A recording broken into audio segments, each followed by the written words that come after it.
नियमावली 2023 के तहत बिहार लोक सेवा आयोग के माध्यम से राज्य के प्राथमिक विद्यालयों, माध्यमिक विद्यालयों एवं उच्च माध्यमिक विद्यालयों में अध्यापक की नियुक्ति हेतु प्राथमिक विद्यालय, माध्यमिक विद्यालय एवं उच्च माध्यमिक विद्यालयों में अध्यापक के पद पर जो लिखित परीक्षा आयोजित होनी है, उस परीक्षा का प्रारूप, उसके पाठ्यक्रम और न्यूनतम अर्हतांक के संबंध में विस्तृत जानकारी आज बिहार लोक सेवा आयोग पटना के वेबसाइट पर प्रदर्शित कर दी गई है।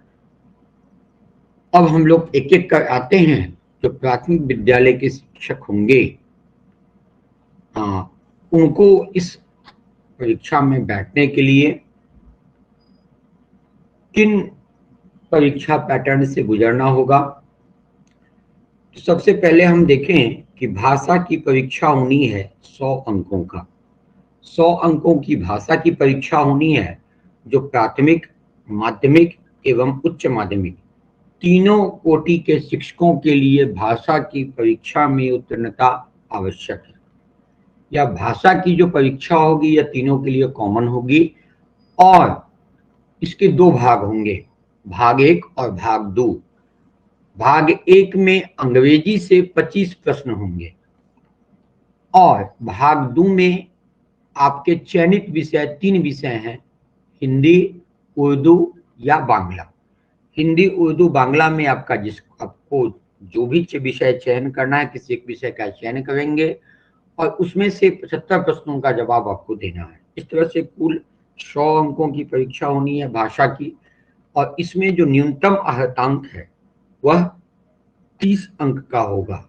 यानी सबसे पहले इसी पेपर का मार्किंग होना है और इसमें जिनको न्यूनतम 30 अंक आ जाएंगे वही इस परीक्षा में आगे के जो प्रश्न पत्र होंगे उनकी मार्किंग होगी।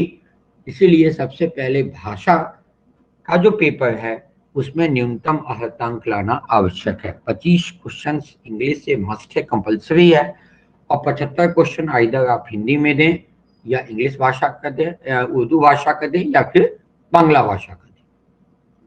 ये पेपर 1 जो है वो सबके लिए अनिवार्य है भाषा का। अब हम लोग आते हैं दूसरे पेपर में। दूसरा पेपर प्राथमिक, माध्यमिक और उच्च माध्यमिक विद्यालयों के लिए अलग अलग है। जो प्राथमिक विद्यालय हैं उसमें सिर्फ 150 क्वेश्चन होंगे सामान्य अध्ययन से, जो 2 घंटे का होगा और इसके पाठ्यक्रम क्या होंगे, तो प्राथमिक गणित से, मानसिक क्षमता परीक्षण से, सामान्य जागरूकता से, सामान्य विज्ञान से, सामाजिक विज्ञान से, सोशल साइंस से, भारतीय राष्ट्रीय आंदोलन, इंडियन नेशनल मूवमेंट जो था, आप कह सकते हैं 1857 की क्रांति के बाद का जो परिदृश्य रहा, भारतीय भूगोल है, लेकिन बिहार और भारत का जो भूगोल है उसको आप देख लें। पर्यावरण अध्ययन, एनवायरमेंटल साइंस है, उसको देख ले तो सामान्य अध्ययन के सिलेबस को आप कवर कर लेंगे।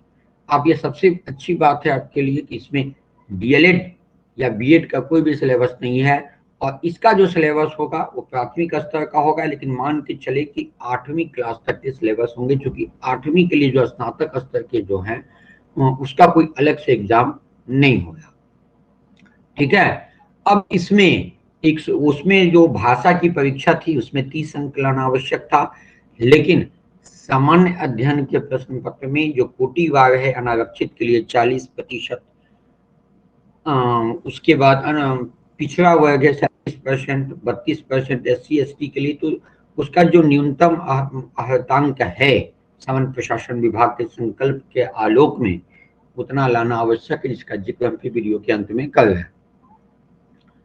तो जो प्राथमिक विद्यालय के अध्यापक है उनको सिर्फ 2 पेपर की परीक्षा देनी है। एक पेपर भाषा का देना है जिसमें 30 अंक ले आना है और दूसरा सामान्य अध्ययन का जो प्रश्न पत्र है उसके आधार पर मेधा सूची बननी है, जिसमें यदि आप न्यूनतम अर्हतांक नहीं लाते हैं तब तो आप मेधा सूची से बाहर हैं, और यदि आप न्यूनतम अर्हतांक लाते हैं तो जितना सीट है उसके रिस्पेक्ट में आप मेधा सूची के अनुरूप शामिल किए जा सकते हैं।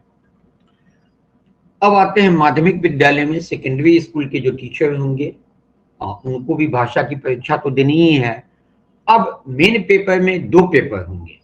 पहला पेपर जो होगा वह विषय पेपर होगा, जिस विषय के वो शिक्षक हैं या अभी बनना चाहते हैं, तो उनमें से किसी एक पेपर का चुनाव उनको करना है। और ये पेपर जो आपकी वैकेंसी, आपका जो सीट आया था, उसी सीट से रिलेटेड जो भी सब्जेक्ट्स हैं, उसी सब्जेक्ट्स में या उसी जिस सब्जेक्ट में आप पोस्टेड हैं, मान के चलिए वही सब्जेक्ट आपको एक चयन करना है। एक तो हिंदी का, एक बांग्ला का, एक उर्दू है या मैथिली है या संस्कृत है या भोजपुरी है या अरबी है या फारसी है। ये भाषा के शिक्षक हो गए, या तो हिंदी के शिक्षक होंगे या बांग्ला के होंगे, उर्दू के होंगे या मैथिली के शिक्षक होंगे तो मैथिली चयन करेंगे, संस्कृत के शिक्षक हो अपना संस्कृत चयन करेंगे। इसी तरह से भोजपुरी, अरबी या फारसी के शिक्षक अपने अपने विषय का चयन करेंगे। साथ ही इंग्लिश के टीचर होंगे वो अंग्रेजी का चयन करेंगे, साइंस टीचर होंगे वो विज्ञान का चयन करेंगे, मैथ्स के टीचर गणित का चयन करेंगे, सोशल साइंस के टीचर सामाजिक विज्ञान का चयन करेंगे। और इस तरह से ये भाग 1 का जो विषय पत्र है वह 100 अंक का होगा। 100 अंक का विषय पत्र है और विषय पे आपका कमांड है, तो ये 100 अंक में आप न्यूनतम जो आहतांक है वो आसानी से ले आएंगे और मेधा सूची में आने के लिए आपको अधिकतम अंक लाने की आवश्यकता है।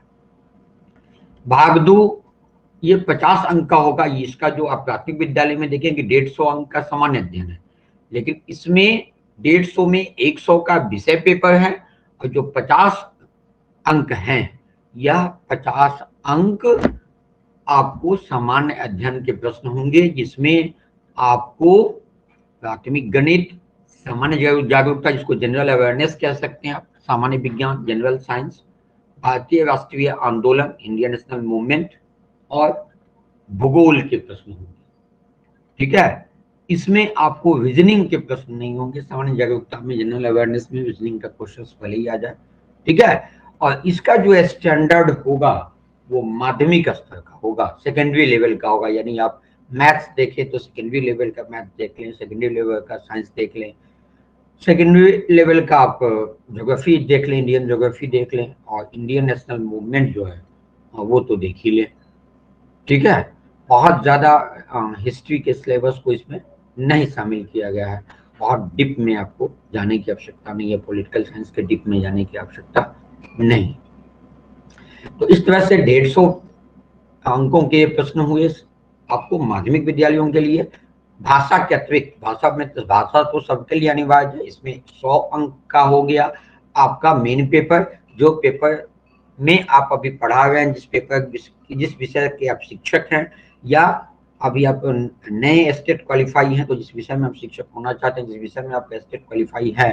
और दूसरा जनरल अवेयरनेस हो गया, जनरल स्टडीज हो गया, जो सबके लिए अनिवार्य हो गया, वो सबका लेवल 1 होगा। अब इसमें भी नेगेटिव मार्किंग है और इसमें भी न्यूनतम आहतांक वही है जो सामान्य प्रशासन विभाग के संकल्प के आलोक में है।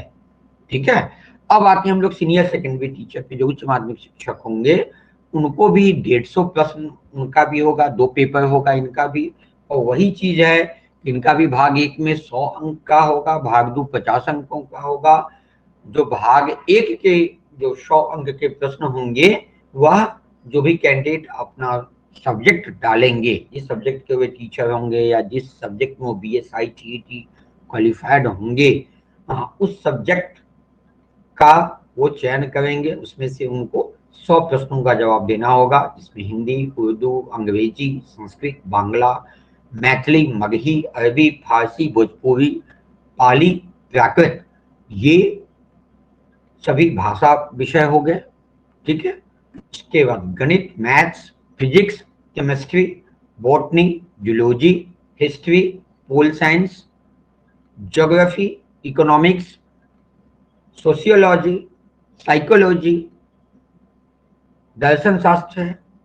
ठीक है, और home science, computer science, commerce, accountancy, music और एंटरप्रेन्योरशिप। यानी आप जो आर्ट्स विषय के टीचर हैं, जो भाषा विषय के शिक्षक हैं, जिस विषय के भाषा के शिक्षक है उस भाषा का चयन करेंगे।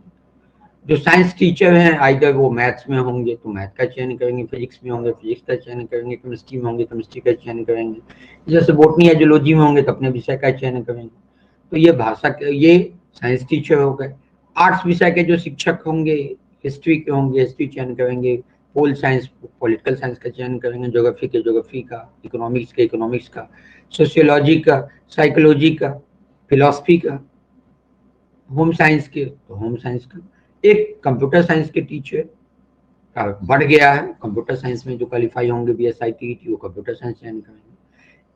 और इसमें कॉमर्स BSc बिजनेस स्टडीज नहीं दे करके कॉमर्स के जो 3 मेन सब्जेक्ट्स हैं वो अकाउंटेंसी, इंटरप्रेन्योरशिप और बिजनेस स्टडीज। तो इसमें बिजनेस स्टडीज को नहीं लिया गया है, व्यवसाय अध्ययन को हो सकता है कि वो वाणिज्य संकाय में रखे जाएंगे। अकाउंटेंसी का लेखा हो गया और संगीत म्यूजिक और इंटरप्रेन्योरशिप उद्यमिता का। तो इस तरह से अपने जो भी विषय के आप शिक्षक हैं या जिसमें आप BSI TET क्वालिफाइड है उस विषय से आपको 100 प्रश्न हो गए और 50 प्रश्न जो हो गया वह हो गया आपको वो उच्च माध्यमिक स्तर का हो गया आपको सामान्य अध्ययन, जिसमें आपको maths, general awareness, general science, Indian national movement और ज्योग्राफी शामिल है। और इसका जो पाठ्यक्रम होगा मैथमेटिक्स का या फिर साइंस का या फिर ज्योग्राफी का, ये जो पाठ्यक्रम होगा ये इंटरमीडिएट लेवल का होगा। तो इसमें इंटरमीडिएट लेवल के तक के, इंटरमीडिएट लेवल मीन्स सिर्फ इंटरमीडिएट नहीं बल्कि इंटरमीडिएट लेवल तक के होंगे। आपको प्राइमरी से लेकर इंटरमीडिएट लेवल तक का ये देखने की आवश्यकता होगी। इसके अतिरिक्त भी पाठ्यक्रम थोड़े से हार्ड भी रखे जा सकते हैं, क्योंकि वो छात्रियों के सामान्य जानकारी के लिए अगर सत्य है तो वह भी यह लिख दिया है कि कोई कैंडिडेट ऐसा नहीं हो कि क्लेम कर सके कि यह syllabus out of syllabus question था।